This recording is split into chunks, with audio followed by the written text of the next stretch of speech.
Bismillahirrahmanirrahim. Assalamualaikum warahmatullahi wabarakatuh.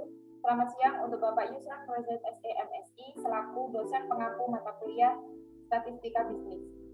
Kami dari kelompok 3 akan mempresentasikan hasil dari tugas kami untuk mata kuliah Statistika Bisnis yang kami beri judul Hipotesis Penelitian Kuantitatif.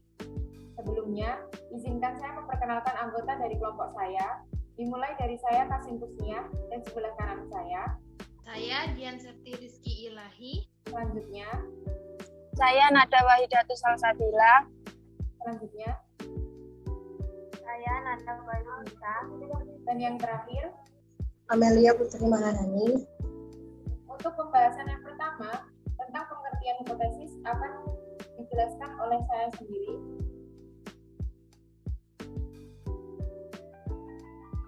Hipotesis merupakan jawaban sementara dari suatu masalah yang dihadapi dan perlu diuji kebenarannya dengan data yang lebih lengkap dan menunjang dari suatu masalah tersebut.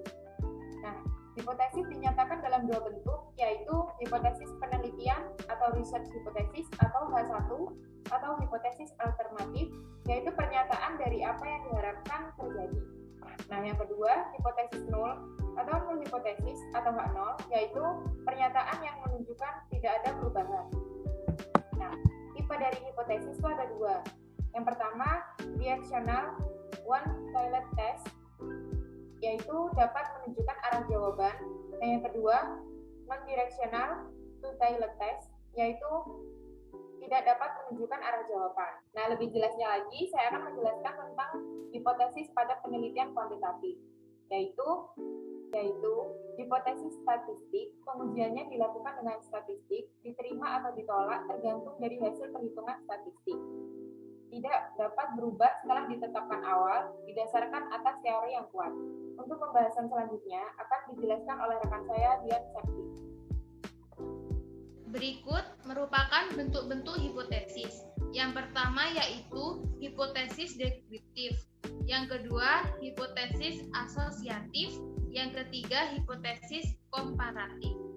Berikut merupakan penjelasannya. Yang pertama yaitu hipotesis deskriptif.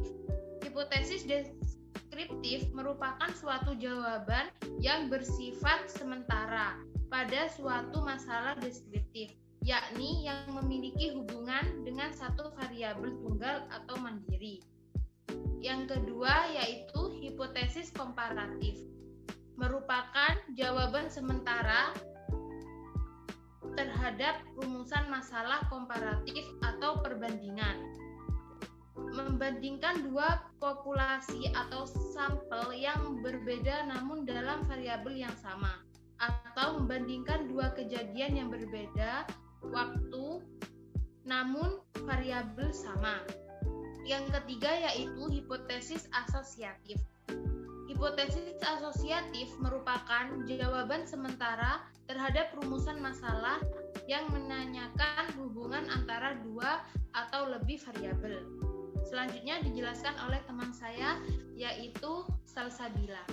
Saya di sini akan menjelaskan contoh hipotesis deskriptif. Seorang yang sedang meneliti ingin mengetahui bagaimana mahasiswa suka memakai flashcard atau tidak. Penelitian mengamati di salah satu kampus swasta ataupun negeri 3 dari 5 mahasiswa memakai flashcard ke kampus. Maka penelitian dapat membuat rumusan masalah seperti apakah mahasiswa suka memakai flashcard ke kampus.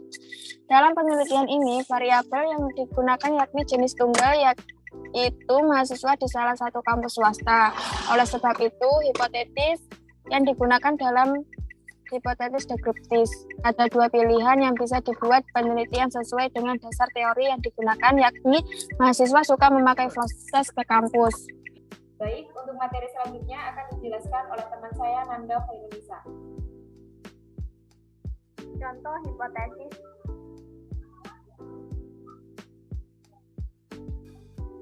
hipotesis asosiatif. Dilakukan penelitian untuk mengetahui hubungan hasil panen tembakau di daerah A dengan hasil penjualan tembakau di toko B. Dari penelitian ini kemudian bisa dibuat rumusan masalah sebagai berikut. Adakah hubungan antara hasil panen tembakau di daerah A dengan hasil penjualan tembakau di toko B? Melalui rumusan masalah tersebut, kemudian bisa disusun hipotesis sebagai berikut.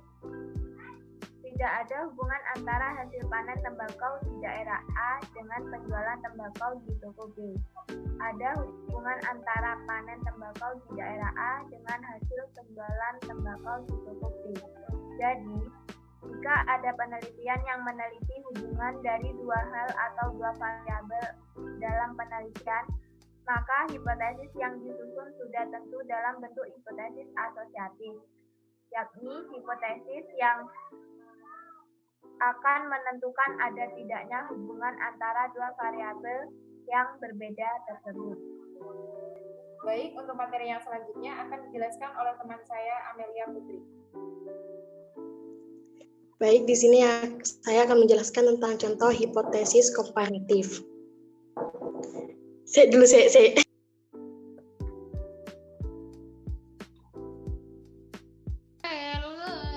Mel, kamu ngerti nang di mana?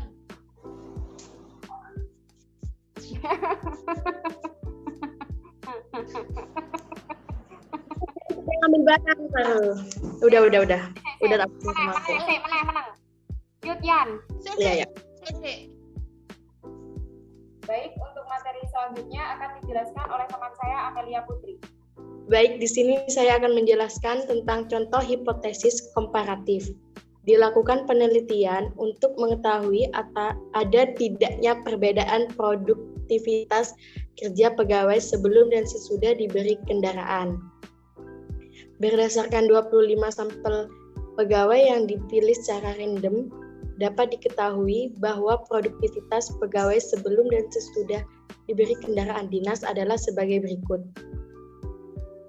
A. Tidak terdapat perbedaan nilai produktivitas kerja pegawai antara sebelum dan setelah mendapatkan kendaraan dinas. B. Terdapat perbedaan nilai produktivitas kerja pegawai antara sebelum dan setelah mendapatkan kendaraan dinas. Baik, sekian kami cukupkan presentasi dari kelompok kami. Mohon maaf apabila ada kekurangan dari penyampaian materi presentasi. Terima kasih. Wassalamualaikum warahmatullahi wabarakatuh.